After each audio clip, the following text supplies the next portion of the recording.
தவறாக வந்த அழைப்புதழ். கிரீன் நிற அட்டையில் தங்கத் தாமரைகள் பொறிக்கப்பட்ட அழைப்புதழ். கீழே பெரிய எழுத்தில் இராமசாமி தோட்டக்காடு என்று இருந்தது. அர்ஜுனின் உறவுக்காரி லக்ஷ்மி 21 வயதை தொடுகிறாள். அதற்காக தோட்டத்தில் ஒரு சங்கீத நிகழ்ச்சி. பாளை மலைகளில் பிரிட்டிஷ்காரர்கள் போன பிறகு இப்படி ஒரு கொண்டாட்டம் நடந்ததில்லை. கிளாராவுக்கு அழைப்புதழ் தவறுதலாக வந்தது. லக்ஷ்மியின் தம்பியை 10ஆம் வகுப்பு வரலாற்றுக்கு வாரம் 2 முறை மாமரத்தடியில் பாடம் நடத்தினாள் கிளாரா. அஞ்சலாள் கண் தெரியாமல் மின்சார பில்லுடன் சேர்த்து அவள் கையில் திணித்துவிட்டான். மிஸ் கிளாரா தாமஸ், MA வரலாறு, திருநகர். திருப்பி அனுப்ப நினைத்தாள். பிறகு கீழே இருந்த வரி பார்த்தாள். தயவு செய்து உங்கள் ஊரின் ஒரு பாரம்பரிய உணவை கொண்டு வாருங்கள்.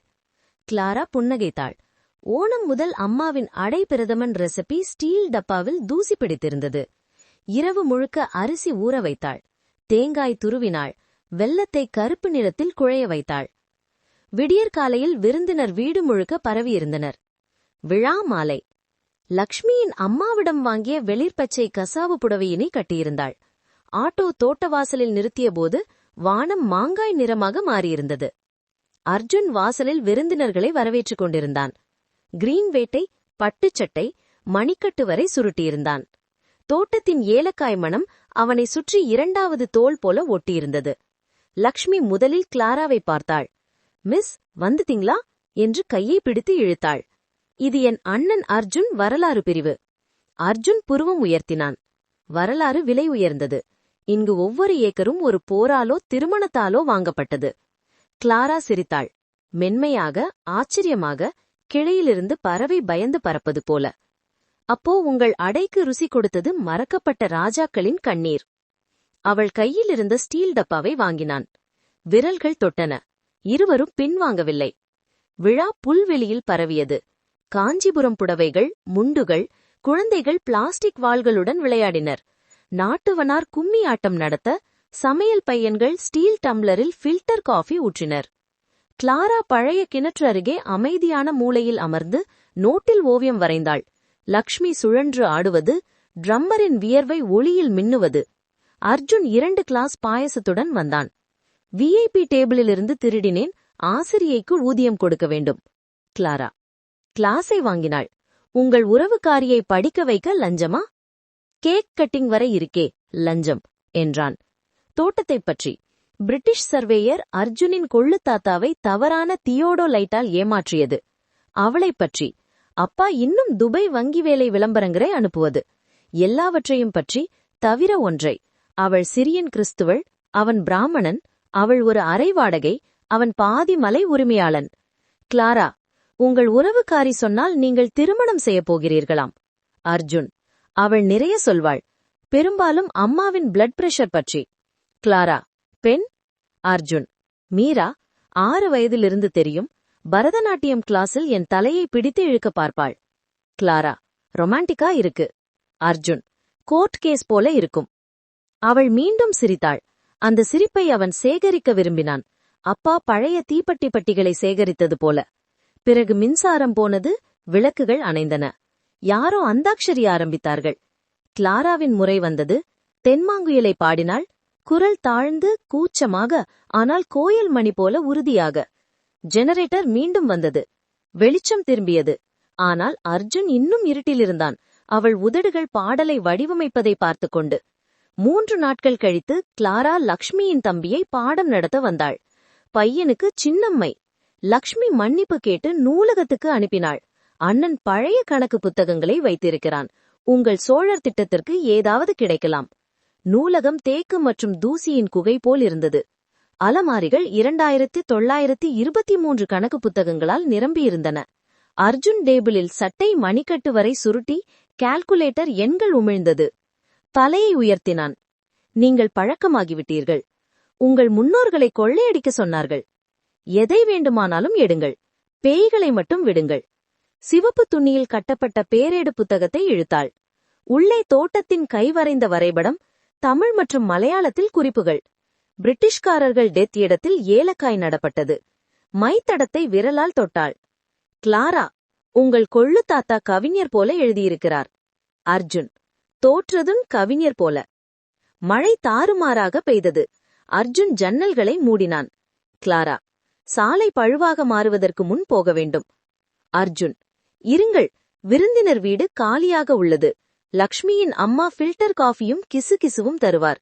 அவளும் தங்கினாள். அன்று இரவு வெராண்டாவில் சாப்பிட்டார்கள். அரிசி, மீன் குழம்பு, கிளாராவின் அடையின் கடைசி துண்டு இப்போது சற்று படிகமாகியிருந்தது. மழை ஓடுமேல் தாழம் போட்டது. கிளாரா, ஒரு உண்மையைச் சொல்லுங்கள், உங்களுக்கு எது பிடிக்கவில்லை? அர்ஜுன், ஏலக்காயை வெறுக்கிறேன். மனம் இறுதிச் சடங்கை நினைவுபடுத்துகிறது. கிளாரா, நான் விரும்புகிறேன். அம்மாவின் சமையல் அறையை பண்டிகை நாட்களில் நினைவுபடுத்துகிறது. அர்ஜுன், இப்போ இறுதிச் சடங்கை விரும்ப கற்றுக்கொள்வேன். அவன் கண்களில் சிரிப்புக்கு பின்னால் இருந்த களைப்பு, தான் தேர்ந்தெடுக்காத பெயரின் சுமை அவளை பார்த்தாள். அவள் முதுகில் இருந்த எஃகு விடுபடுவதற்கு முன் விடப்படுபவள் போல நிற்பது அவனை பார்த்தான்.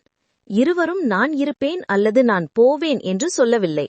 ஆனால் அவள் எழுந்து போகும்போது அவன் கடன் வாங்கப்படாத குடையுடன் வாசல் வரை வந்தான். அடுத்த வாரம் என்றான்.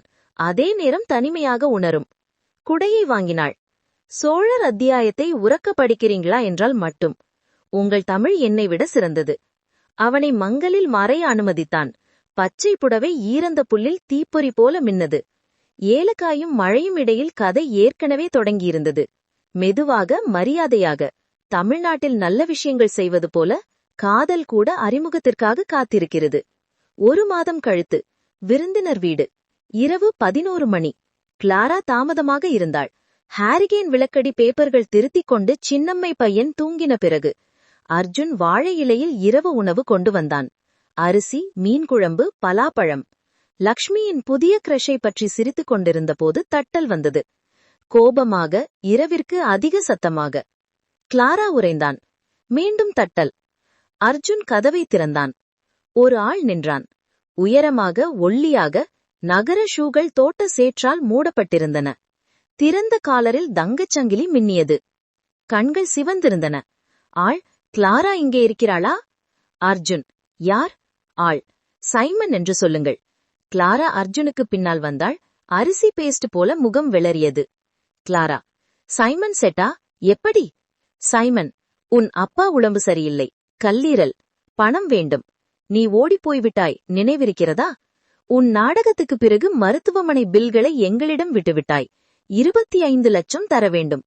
இல்லையென்றால் இங்கு எல்லோருக்கும் நீ எந்த வகை பெண் என்று சொல்வேன். அர்ஜுன் முன்னால் வந்தான். என்ன? சைமன் பொன்னகைத்து, முதலில் அவள் கருக்கலைப்பு பற்றி கேளுங்கள். காற்று அறையை விட்டு வெளியேறியது. கிளாராவின் முழங்கால் தள்ளாடின. அர்ஜுன் அவள் முழங்கையை பிடித்தான், நிமிர்ந்து நிற்க வைத்தான். கிளாரா, குரல் நூல் போல. அது அப்படி இல்லை. நான் வேலை. ரத்தம் வந்தது. குழந்தை உயிர் பிழைக்காது என்றார்கள். அப்போ குடும்பம் பணம் செலுத்தியது. இப்போது நீ செலுத்து. அர்ஜுனின் பிடி இறுகியது. போ, இல்லை என்றால் என்று கூற சைமன் வெராண்டாவுக்கு அப்பால் இருட்டை பார்த்தான். அறிவாள்களுடன் நிழல்கள் அமைதியாக காத்திருந்தன. கோபமும் எரிச்சலும் போனான். கிளாரா தரையில் அமர்ந்தாள். வாழை இலை சிதறியது. அரிசி தானியங்கள் அவள் புடவையில் ஒட்டியது, சிறிய வெள்ளை பொய்கள் போல. அர்ஜுன் மண்டியிட்டான். கிளாரா சொன்னான், நான் ஓடவில்லை, அனுப்பப்பட்டேன். அம்மா சொன்னார், முதல் பஸ்ஸில் ஏறினேன், டிகிரி கூட முடிக்கவில்லை. அவள் முகத்தை கைகளில் எடுத்தான். மெதுவாக உடைந்த சிறகு பறவையை பிடிப்பது போல. அவள் அழுதாள். அழகான அழுகை அல்ல, தோள் குலுக்கம். அவன் அணைத்தான். விளக்கு எரியும் வரை, மழை மென்மையாக மாறும் வரை. பிறகு அவள் திவானில் தூங்க அர்ஜுன் வெராண்டா படிகளில் அமர்ந்து செக் எழுதினான். சைமனுக்கு அல்ல, கொட்டாரம் மருத்துவமனைக்கு. முழு தொகை. பெயர் தெரியாத நன்கொடையாளர். அவளிடம் சொல்லவில்லை. ஆனால் அடுத்த காலையில் அவள் எழுந்தபோது லவங்க எண்ணெய் டப்பா திறந்திருந்தது. அதற்கு அருகில் அவன் கையெழுத்தில் ஒரு வரி, சில கடன்கள் உன்னுடையவல்ல. மீரா ஒவ்வொரு வெள்ளியும் கோயம்புத்தூரிலிருந்து 8:30 பஸ்ஸில் வந்தாள். ஸ்டீல் டிஃபன் பெட்டியுடன், கல்லூரி கேன்டீன் புதிய கதையுடன். 23 வயது. இன்னும் பிராக்குகள் அணிந்தாள். காதல் என்பது தோசையில் இதயங்கள் வரைவதற்கு முன் சட்னி காயும் இடைப்பட்ட நேரம் என்று நம்பினாள். அந்த சனிக்கிழமை நூலகத்தில் புகுந்தாள். 2 தளர்ந்த ஜடைகள், கண்கள் புதிய ரூபாய் போல மின்னின. மீரா, அர்ஜுன், உங்கள் பழைய பேரேடு பக்கங்களால் காகித படகுகள் செய்தேன். இதோ, இதில் உங்கள் பெயர் பாய்மரத்தில். 2980 அறுவடை பதிவிலிருந்து செய்த சிறிய படகு. அர்ஜுனின் தாத்தாவின் கையொப்பம் மிதந்தது. அர்ஜுன்: மீரா, அவை பழங்காலம். மீரா: போட், பழங்காலம் போர்ப்படகு. மூலையில் பேப்பர்கள் திருத்திக் கொண்டிருந்த கிளாரா புன்னகையை மறைத்தாள். மீரா கவனித்தாள். மீரா மிஸ், சோழர் யானை மூட்டு படகுகளை கற்றுக் கொடுங்கள்.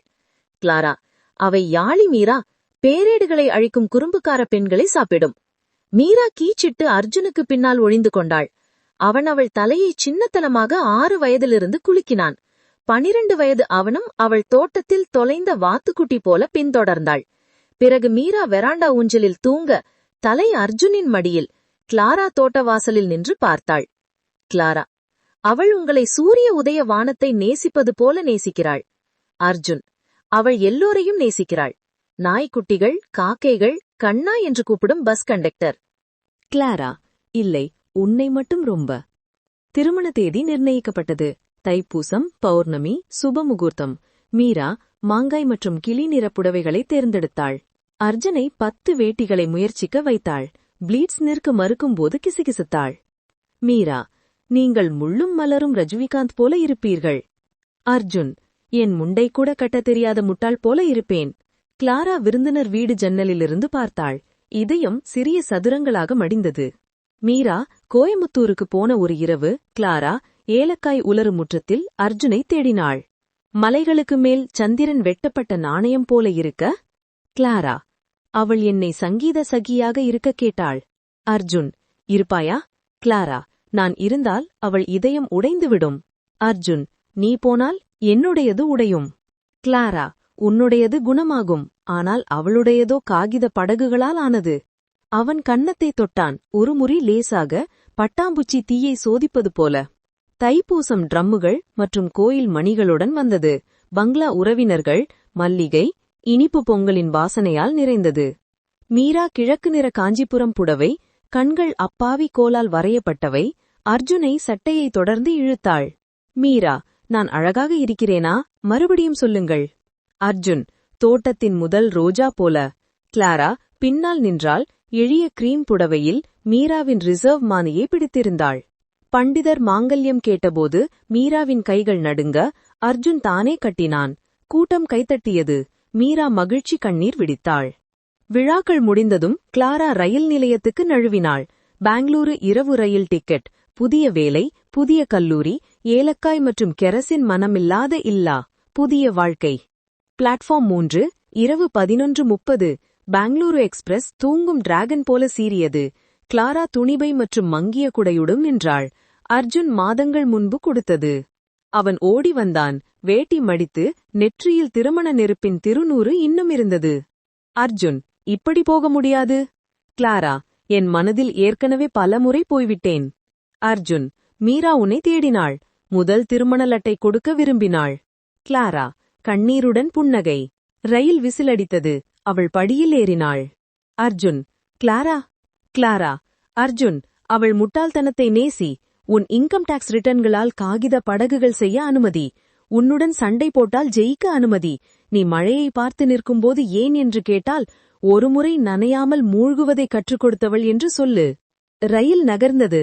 அவன் கையை நீட்டினான். ஒரு இதய துடிப்பு. 2. பிறகு விலகினாள். கிளாரா: திரும்பு. உன் மனைவி லட்டுன் மற்றும் வாழ்நாள் டோசா இதயங்களுடன் காத்திருக்கிறாள். ரயில் வேகம் பிடித்தது. அர்ஜுன் பிளாட்ஃபார்மில் நின்றான். குடை இப்போது திடீர் மழைக்கு பயனற்றது. கிளாரா ஜன்னலில் முகமழுத்தி அவன் சுருங்குவதை பார்த்தாள். உயரமாக, பெருமையாக, இறுதியாக, இரக்கமாக. இனி அவளுடையதல்ல. பல ஆண்டுகளுக்குப் பிறகு மீரா அட்டிக்கில் கொடையை கண்டுபிடிப்பாள். சிவப்பு நூலால் பொருத்தப்பட்டது. யாருடையது என்று கேட்டாள். அர்ஜுன் புன்னகைதான். காதல் என்பது வைத்திருப்பது அல்ல, எப்போது மழையிடம் ஒப்படைக்க வேண்டும் என்று கற்றுக் கொடுத்தவள் என்று சொல்வான். வெளியே வைகை தொடர்ந்து ஓடும். மல்லிகை, காகித படகுகள், சில கதைகள். இந்த கதை பிடித்திருந்தால் லைக், கமெண்ட் அண்ட் சப்ஸ்கிரைப் பண்ணுங்க.